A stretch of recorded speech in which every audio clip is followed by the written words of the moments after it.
Good morning વિદ્યાર્થી મિત્રો, આપણે ઉદ્વિકાસનો અભ્યાસ કરતા હતા.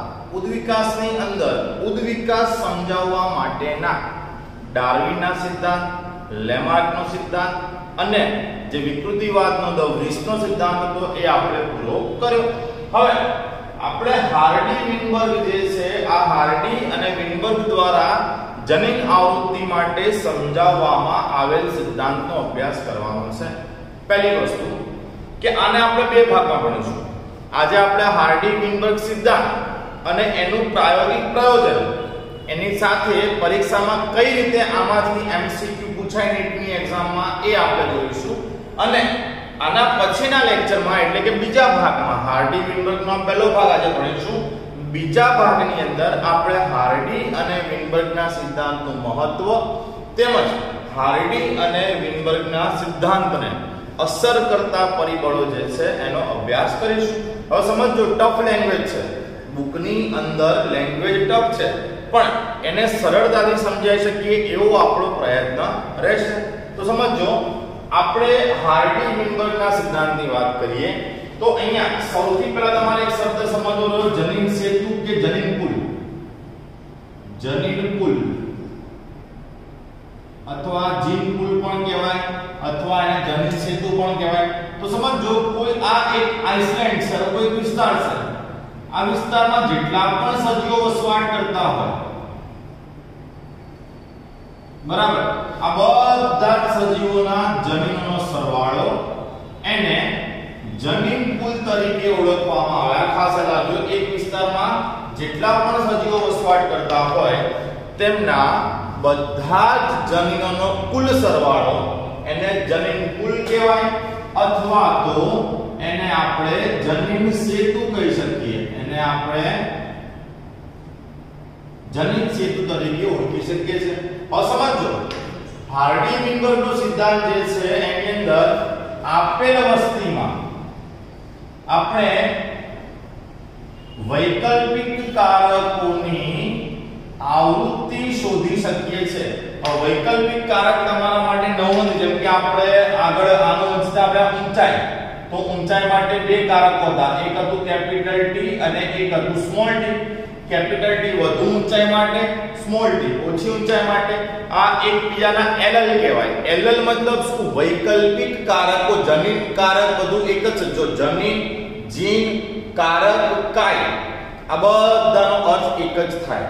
તો આપેલ વસ્તીમાં આપણે વૈકલ્પિક કારકોની આવૃત્તિ શોધી શકીએ છીએ. મતલબ કોઈ વસ્તીમાં કેપિટલ ટી સ્મોલ ટી નું પ્રમાણ જે છે એની આવૃત્તિ એ આપણે જાણી શકીએ. હવે હાર્ડી વિનબર્ગ જે એમનો સિદ્ધાંત સમજાઈ રહ્યા છે એમાં તેઓ કોઈ આઇસોલેટેડ વસ્તીનો અભ્યાસ કરી રહ્યા છે. આઇસોલેટેડ વસ્તી મતલબ શું? સમજો, કોઈ એક આઇસલેન્ડ ઉપર કેટલાક લોકો જે છે એ વસવાટ કરે છે. હવે એવા આઇસલેન્ડ ઉપર રહી રહ્યા છે સજીવો, એવા આઇસલેન્ડ ઉપર છે કે જ્યાં બહારથી અંદર કોઈ સજીવ જઈ શકતા નથી અને અંદરથી બહાર કોઈ સજીવ આવી શકતા નથી. થિયરિકલ કોન્સેપ્ટ છે, બાકી આવા વિસ્તારો બહુ ઓછા છે, બરાબર. બાકી કેવું છે, વસ્તીમાં અહીંયા જેમ કે ભારતમાં જે લોકો અમેરિકામાં જતા હોય, ઓસ્ટ્રેલિયામાં જતા હોય, ઓસ્ટ્રેલિયા લોકો યુરોપ પણ આવતા હોય, ત્યાંથી અહીંયા બી આવતા હોય. એટલે વસ્તીમાં સજીવો જે છે એ એક વસ્તીમાંથી બીજી વસ્તીમાં જવું એ સામાન્ય છે. પણ આ થિયરિકલ એનો કોન્સેપ્ટ છે કે બહારથી કોઈ સજીવ વસ્તીમાં અંદર આવી નથી રહ્યો કે ના અંદરનો કોઈ સજીવ જે છે એ બહાર જઈ રહ્યો છે.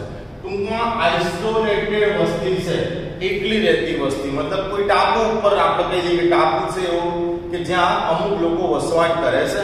હવે એ ટાપુ બાકીના ભૂખંડોથી થોડો છૂટો પડેલો છે, એટલે ત્યાંથી વસ્તીમાંથી ના તો કોઈ બીજી વસ્તીમાં સજીવ આવી રહ્યો છે કે બીજી વસ્તીનો કોઈ સજીવ ત્યાં જઈ રહ્યો નથી. ક્લિયર? તો આ સજીવો જે છે એ શું કરશે? આ સજીવો જે ટાપુ પર વસવાટ કરતા હોય ત્યાં જ એ સજીવો અંદર એકબીજા સાથે વર્તન કરતા હશે અને સંતતિ ઉત્પન્ન કરતા હશે. મતલબ એમના જે જનીનો છે એ જ આવનારી પેઢીમાં, એના જનીનો આવનારી પેઢીમાં, એના જનીન આવનારી પેઢીમાં કોઈ વેરાયટી આવશે ખરી? કોઈ વેરાયટી આવશે જ નહીં. કારણ કે જમીન બંધારણમાં કોઈ ફેરફાર અહીંયા થવાનો નથી. બધા એક જ વિસ્તારમાં ઉદ્ભવેલા છે, ત્યાં જ વસવાટ કરે છે, બરાબર. હા, બહારથી કોઈ સજીવ જાય અને ત્યાંના સજીવ સાથે પ્રજનન કરે તો જનીન બંધારણમાં ફેરફાર થઈ શકે. મતલબ અહીંયા આપણને એવું કીધું છે, આ મુદ્દો સમજાવવા ડાયરેક્ટ સ્ટેટમેન્ટમાં આપણને આપ્યું છે એટલે મેં સમજાવ્યું કે આવૃત્તિઓ જે છે જનીન આવૃત્તિઓ નિશ્ચિત રહે છે અને પેઢીઓ સુધી તેમાં કોઈ બદલાવ આવતો નથી. જો કોઈ બહારથી અંદર નહીં જાય તો અંદરથી બહાર નહીં આવે, આના આ સજીવો અંદર ને અંદર પ્રજનન કરશે તો એમાં જનીનની આવૃત્તિઓ છે એ નિશ્ચિત રહેશે, પેઢીઓ સુધી તેમાં કોઈ બદલાવ આવવાનો નથી. આ જે બાબત છે એને બીજગણિતીય સૂત્રની મદદથી સમજી શકાય છે, આપણે આગળ સમજીશું. બરાબર, આની આ વસ્તુ જે છે એને સમજો. વૈકલ્પિક કારકોની આવૃત્તિ વસ્તીમાં સ્થાયી હોય છે. હવે આ કઈ વસ્તી? આઇસોલેટેડ વસ્તી. આઇસોલેટેડ મતલબ કે ના કોઈ વસ્તીમાંથી સજીવ બહાર આવે કે ના કોઈ અંદર જઈ રહ્યો છે. બરાબર, તો આ જે આઇસોલેટેડ વસ્તી છે એની અંદર જનીન આવૃત્તિ જે છે એ સ્થાયી રહેવાની, પેઢી દર પેઢી આ આવૃત્તિ સ્થિર રહેશે અને જનીન સેતુ મેં અહીંયા સમજાવ્યું તમને, જનીન સેતુ જે છે એ અચળ રહેશે. બરાબર, હાર્ડી-કિંબર્ટના સિદ્ધાંતને સમજવા માટે બે ખ્યાલ તમને સમજવા પડે. એક છે જનીન સેતુ અને બીજું છે જનીન આવૃત્તિ. જેમ કે મેં હમણાં સમજાવી કે વસ્તુ રિપીટ તમને કરી આપું.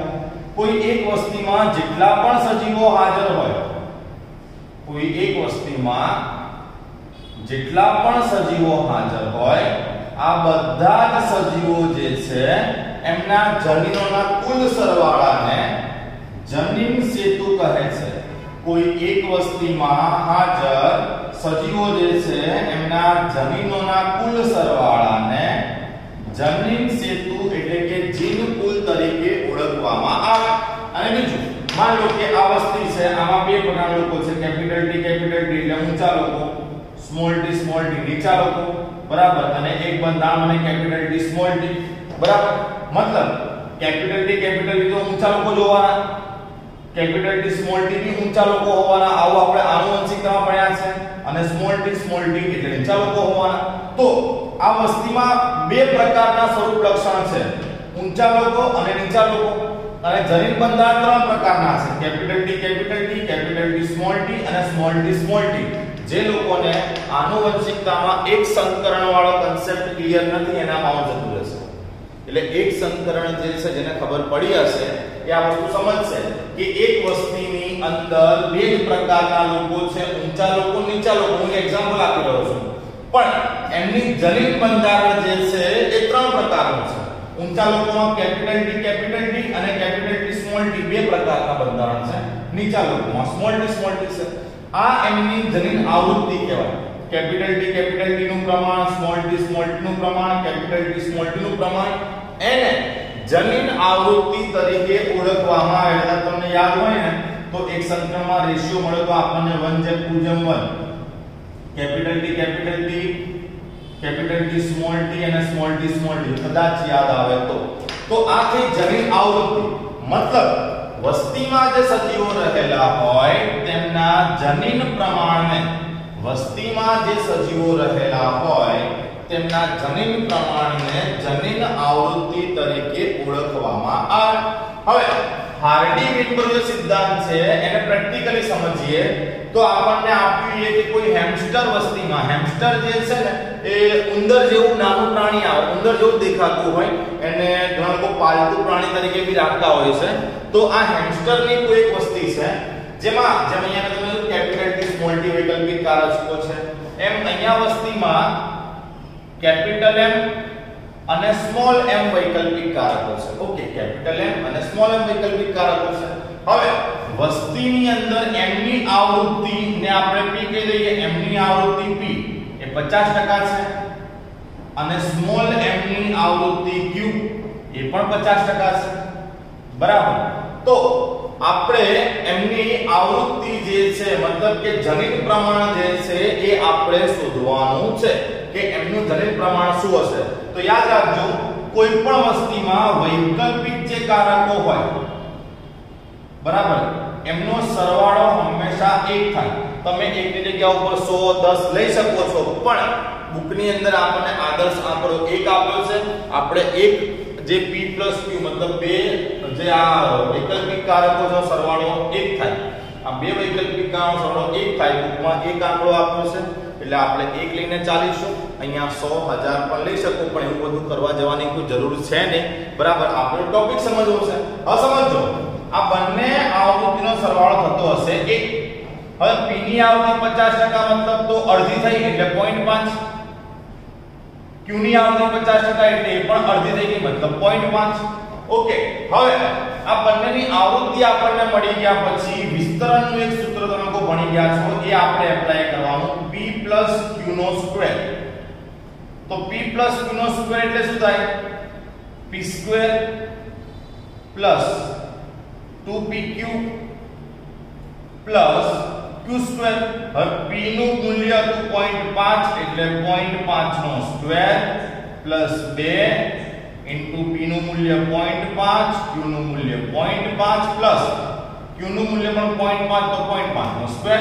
હવે 0.5 નો સ્ક્વેર એટલે આ થઈ ગયું 0.25 બરાબર, આ થઈ જશે 0.50 અને આ થયું 0.25. સમજો હવે આ વસ્તુ, આ 0.25 બરાબર આપણે લઈ લઈએ 25%, 0.50 બરાબર 50% અને 0.25 બરાબર અગેન 25%. તો જુઓ, આ છે p સ્ક્વેર બરાબર, મતલબ pp, આ છે pq અને આ q સ્ક્વેર એટલે qq. હવે p બરાબર કોની આવૃત્તિ m, તો m થઈ ગયું, આ m જનીનનું પ્રમાણ મળ્યું આપણને 25%. pq એટલે capital M small m, p બરાબર કેપિટલ M, q બરાબર સ્મોલ m. તો કેપિટલ સ્મોલ m નું પ્રમાણ મળ્યું 50% અને લાસ્ટમાં qq એટલે સ્મોલ m આપણને કેટલું મળ્યું 25%. તો એક વિસ્તારની વસ્તી જે છે એમાં એની જનીન આવૃત્તિ દરેકે દરેક જનીનનું પ્રમાણ આપણને મળી ગયું. બરાબર, સરળ સૂત્ર એ, તમે કોઈ પણ બે વૈકલ્પિક કારકો હોય એની આવૃત્તિનો સરવાળો કરવાનો એટલે મૂલ્ય હંમેશા 1 મળે. આ સૂત્ર છે, આપણે સ્વીકારી દેવાનું.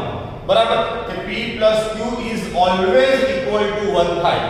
આમાંથી MCQ આપણને પૂછાઈ શકે છે એટલે હું તમને આ વસ્તુ સમજાવવા માંગુ છું.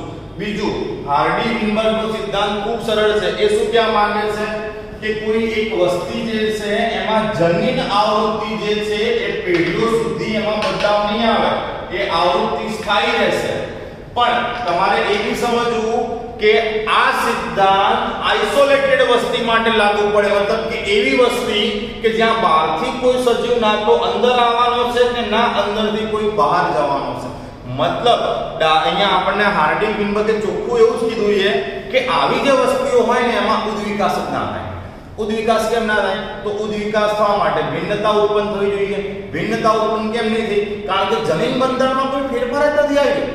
તો આવી વસ્તી પ્રેક્ટિકલી પોસિબલ છે નહીં હાલના સમયમાં. બરાબર છે, પણ આ એનો સિદ્ધાંત છે. આ સિદ્ધાંત આપણે સમજ્યા. હવે આ જે પ્રકારની ગણતરી છે એના આધારે આપણને એક્ઝામમાં MCQ પૂછાઈ શકે. એટલે એક બે MCQ તમને સમજાવું છું.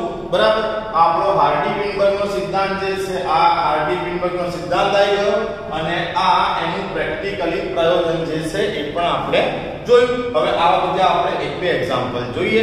તો વિદ્યાર્થી મિત્રો, હાર્ડી-વિનબર્ગના સિદ્ધાંતને આધારે આપણને કયા પ્રકારનો MCQ પૂછાઈ શકે આપણે એ જોઈએ. જેમ કે આપણને આ રીતે પ્રશ્ન પૂછાઈ શકે કે કોઈ હેમસ્ટર વસ્તીમાં, હેમસ્ટર વસ્તી શબ્દ ના પણ આપ્યો હોય, અન્ય કોઈ વસ્તી લખી હોય, બરાબર, કોઈ હેમસ્ટર વસ્તી જે છે એની અંદર બે વૈકલ્પિક કારકો છે, કેપિટલ M અને સ્મોલ m વૈકલ્પિક કારકો છે. બરાબર, જ્યાં કેપિટલ M જે છે, આ કેપિટલ M નું પ્રમાણ છે 0.9%. તો કેપિટલ M સ્મોલ m અને સ્મોલ m નું પ્રમાણ શોધો. તો અહીંયા એક સાથે બે પ્રશ્નો છે. જેમ કે આપણને કેપિટલ M નું મૂલ્ય તો આપ્યું છે કે ભાઈ capital M is equal to 0.9, પણ સ્મોલ m નું મૂલ્ય નથી આપ્યું. તો સૂત્ર અહીંયા ફરીથી એનું એ જ કે જે બે વૈકલ્પિક કારકો હોય વસ્તીમાં એમનો સરવાળો 1 થાય, બરાબર. હવે કેપિટલ M નું મૂલ્ય છે સ્મોલ m શોધવું છે. સ્મોલ m = 1 - 0.9 એટલે એનું મૂલ્ય આપણને કેટલું મળશે? 0.8. ચલો સ્મોલ m નું આપણને મૂલ્ય મળી ગયું. કેપિટલ M તો 0.9 છે તો સ્મોલ m જે છે એ 0.8 હશે. હવે આ મૂલ્યો આપણે શોધવાના છે તો એક વિસ્તરણ વાળું સૂત્ર જે છે એ આપણે મૂકી દેવાનું છે. શું સૂત્ર હતું યાદ કરો? m plus small m નો હોલ સ્ક્વેર. તો m² plus 2 capital M small m plus small m નો સ્ક્વેર. હવે માં કિંમત મૂકતા જાઓ. કેપિટલ M એટલે કે 0.9 તો 0.9 નો square plus 2 into 0.9 into 0.1 plus small m એટલે કે 0.1 નો સ્ક્વેર. ઓકે, હવે આગળ આપણે ગણતરી કરીએ. 0.9 નો સ્ક્વેર એટલે આ થશે 0.81 plus 2 into 0.9 into 0.1 એટલે આનું મૂલ્ય આપણને મળશે 0.80 અને 0.8 નો સ્ક્વેર જે છે એ 0.1 જ રહેશે, બરાબર. આના આધારે ટકાવારીમાં કન્વર્ટ કરો. 0.81 એટલે કે 81%, બરાબર. 0.18 એટલે કે 18% અને 0.1 એટલે કે 1%. મતલબ આ જુઓ, આ m² નું મૂલ્ય મળ્યું, મતલબ 81% કોણ છે? Capital M capital M. આ 18% m સ્મોલ m નું મૂલ્ય મળ્યું, કેપિટલ M સ્મોલ m. અને સ્મોલ m નો સ્ક્વેર એટલે 1% જે છે એ આપણને સ્મોલ m નું મૂલ્ય મળી ગયું. તો જો અહીંયા કેપિટલ M બરાબર થાય 81%. ઓકે, પછી કેપિટલ M સ્મોલ m બરાબર થાય 18%. અને એ જ રીતે અહીંયા સ્મોલ m જે છે એ સ્મોલ m બરાબર થાય 1%. તો આ રીતનો પ્રશ્ન પૂછાય તો અહીંયા બે ગણતરી છે. તમને ખાલી એક જ નું પ્રમાણ આપ્યું કેપિટલ M નું, એટલે સ્મોલ m નું તમારે શોધવું પડે. તો સિમ્પલ સૂત્ર છે હંમેશા માટે યાદ રાખવાનું હાર્ડી-વિનબર્ગમાં કે બે વૈકલ્પિક કારકોનો સરવાળો જે છે બંને માટેનો એ 1 થશે. તો એના આધારે આપણને સ્મોલ m નું મૂલ્ય મળી ગયું અને ધેન તમારે ત્યાં વિસ્તરણ જે છે એ વિસ્તરણ દર્શાવી દેવાનું છે. તો આ રીતે તમને MCQ ની અંદર પૂછાય તો તમે આને સરળતાથી સમજાવી શકો. આ હાર્ડી-વિનબર્ગનો સિદ્ધાંત છે. હવે હાર્ડી-વિનબર્ગના સિદ્ધાંત ઉપર ઘણા બધા પરિબળો અસર કરે છે કે આ પરિબળો કયા છે, આ પરિબળો આ સિદ્ધાંત ઉપર કઈ રીતે અસર કરે એનો અભ્યાસ આપણે આવતા લેક્ચરમાં કરીશું. પણ તમારો કન્સેપ્ટ એ ક્લિયર હોવો જોઈએ કે હાર્ડી-વિનબર્ગ શું કહી રહ્યા છે કે કોઈ આ વિસ્તારમાં જે વસ્તીના સજીવો વસવાટ કરે છે આમની અંદર જે કંઈ પણ જનીન આવૃત્તિ હશે એ જનીન આવૃત્તિ પેઢી દર પેઢી અચળ રહેશે, સ્થિર રહેશે. પણ તેઓ જ્યારે બી આ વસ્તુ કહી રહ્યા છે ત્યારે તેઓ એક આઇસોલેટેડ પોપ્યુલેશન મતલબ કે એવી વસ્તી કે જે બધાથી અલગ છે. બધાથી અલગ મતલબ શું કે બહારથી કોઈ પણ સજીવ આ વસ્તીમાં દાખલ થઈ રહ્યો નથી કે અંદરનો કોઈ સજીવ વસ્તીની બહાર જઈ રહ્યો નથી, બરાબર. આવો ફેરફાર જ નહીં થઈ રહ્યો એટલે આ સજીવો અંદર ને અંદર જ પ્રજનન કરી રહ્યા છે. એટલે એમની જનીન આવૃત્તિ જે છે એ તમને અચળ અથવા તો પેઢી દર પેઢી સમાન જોવા મળશે. બીજું, એક સરખા પ્રકારના જન્મ પ્રજનનમાં ભાગ લેવાના હોવાને કારણે અહીંયા ભિન્નતા પણ ઉત્પન્ન નહીં થાય, મતલબ કે આ વસ્તી સંતુલનમાં છે. અહીંયા ઉદ વિકાસ નહીં થાય, ઉદ વિકાસથી આ વસ્તી વંચિત રહી જશે. તો મગજમાં એક વસ્તુ હંમેશા ક્લિયર રહેવી જોઈએ કે હાર્ડી અને વિનબર્ગ જે વસ્તીનો ઉલ્લેખ કરી રહ્યા છે એ આઇસોલેટેડ વસ્તી છે. આવું થિયરિકલ જ પોસિબલ છે. આજના સમયમાં આવી વસ્તી આપણને બહુ રેર કેસમાં મળી શકે. બાકી તમે જો ગ્લોબલ વર્લ્ડ થઈ ગયું છે લોકો અહીંથી અહીંયા 1-2 કલાકમાં ખાલી હવાઈ સફર કરીને પહોંચી જાય છે. એટલે એક વસ્તીમાંથી બીજી વસ્તીમાં જવું મનુષ્યની અંદર કે બીજા પ્રાણીઓની અંદર જે છે ને અત્યારે ખૂબ કોમન થઈ ગયું છે. તો આ એમનો એક થિયરિકલ કન્સેપ્ટ છે, બરાબર. હેમસ્ટર બી તમને યાદ હોય, હેમસ્ટર જે છે એ ઉંદર જેવું એક પ્રકારનું પ્રાણી છે. તો હાર્ડી-વિનબર્ગની અંદર મોટા ભાગે આપણને જો કોઈ પ્રશ્ન પૂછાય તો એ આ છે MCQ ની અંદર એની કેલ્ક્યુલેશન વાળો જ પ્રશ્ન પૂછાઈ શકે, બરાબર. અથવા તો પછી બે વસ્તી હોય, કોઈ એક વસ્તી, એના બે વૈકલ્પિક કારકનો સરવાળો કેટલો થાય, કદાચ જો આવું પૂછવું હોય તો પૂછી શકાય, એનો કોઈ અર્થ નહીં બનતો, પણ આપણને એવું કહી દે કે ભાઈ કોઈ એક વસ્તીમાં બે વૈકલ્પિક કારકો કેપિટલ T અને સ્મોલ t છે. હવે કેપિટલ T જે છે, કેપિટલ T નું પ્રમાણ 0.4% હોય તો સ્મોલ t કેટલા, તો સૂત્ર જ અપ્લાય કરો, કેપિટલ T સ્મોલ t = 1. આપણે સ્મોલ t શોધવાનું છે, તો small t = 1 minus capital T, 1 minus capital T, capital T કેટલા 0.4 છે, એટલે અહીંયા સ્મોલ t નું મૂલ્ય 0.6 મળી જાય. આવો દાખલો પૂછાય તો બહુ સિમ્પલ છે, પણ એની અંદર આગળ પછી આ રીતનું પ્રમાણ શોધવાનું કીધું હોય તો આ મૂલ્ય મળી ગયા પછી અહીંયા capital T plus small t નો હોલ સ્ક્વેર એટલે વિસ્તરણ તમારે સમજાઈ દેવાનું.